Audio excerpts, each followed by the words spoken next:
everyone, this is Keith Scott from Apple City, Australia. I'm one of the voices of Beau Preiser.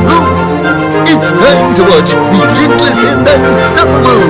And so give it up for your main hosts, Douglas Kelly and Andy McPhee.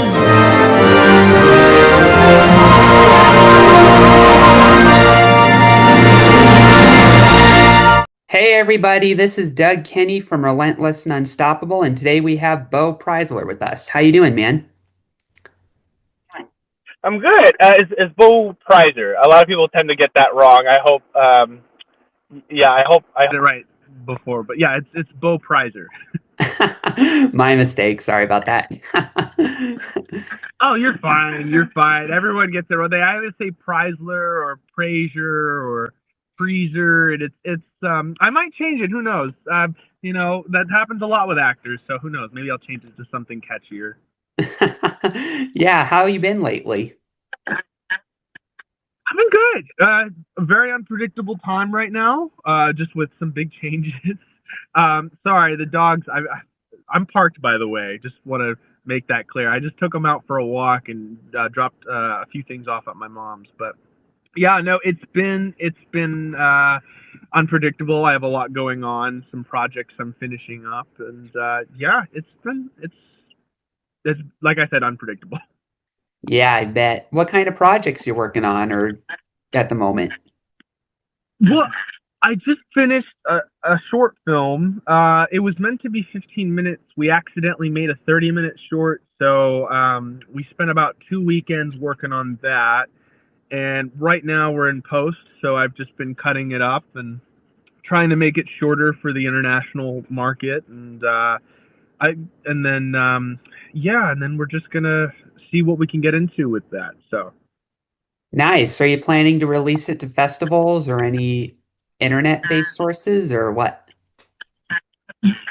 Festivals for sure. I'd really like to get into Fantasia, just because it's a genre film. It's a sci-fi, so I think the main thing for me is to find a festival that can cater to the type of film I'm making. And like with any film, you usually want to put it into a festival that's in alignment with the kind of projects you're making. If you're making a very political film, you want to put that to a festival that values those things. If you want to do something with genre like sci-fi or horror, you try to find a festival to cater to that.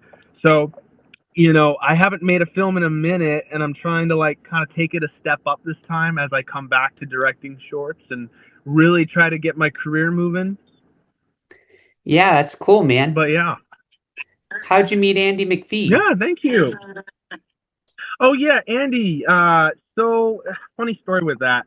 Before I met Andy, I actually met him way back in 2021, during COVID season. And so with that one, just before I met him, I was starting to try and I'm sorry about that. My dogs are just whiny. They already had a walk. They're being good, taken good care of. So just FYI. But anyway, so yeah, way back in 2021, I was going back and forth, foolishly so. I was going back and forth to and from Atlanta. They were, with that said, I was following COVID regulations and, staying, social distancing, all that. But there was an opportunity in Atlanta for background work. And I was just really trying to get my career out the door. I had been living in Washington my whole life. I've been doing short films my whole life, and I was just ready to start getting my SAG hours. Little did I know they don't do SAG hours for backgrounds in Atlanta, Georgia, or just in Georgia altogether. Sorry. But anyway, I was flying back and forth to and from Georgia. I had done background, what's it called? Fitting checks or, costume fitting for a Showtime show. That one was for the First Lady. And then I had a featured background I was casted for a Charlie Day film. And I was supposed to be flying back and forth to do the fittings and do the shoots. And I got COVID. And that really, I should have known that when I was taking those flights.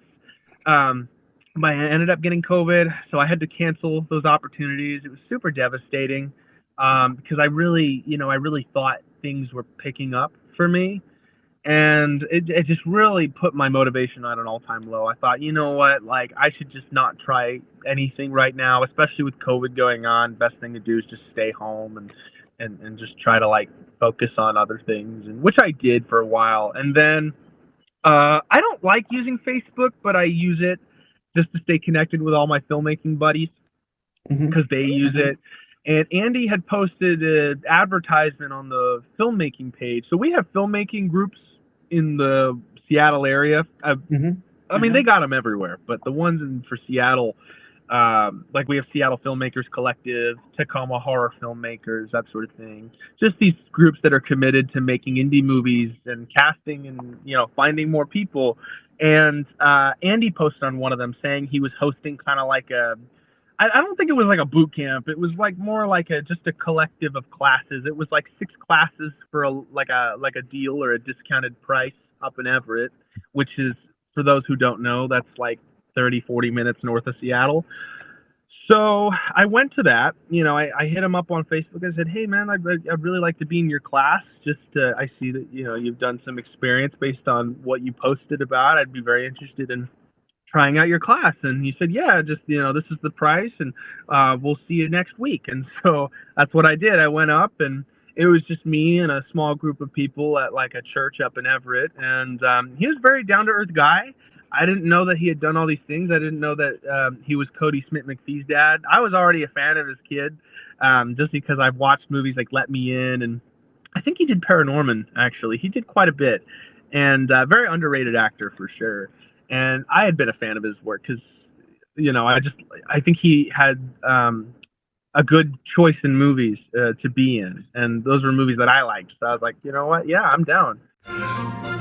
Gee, that's all we have for Relentless and Unstoppable. So tune into the next episode to hear more amazing stories from amazing guests.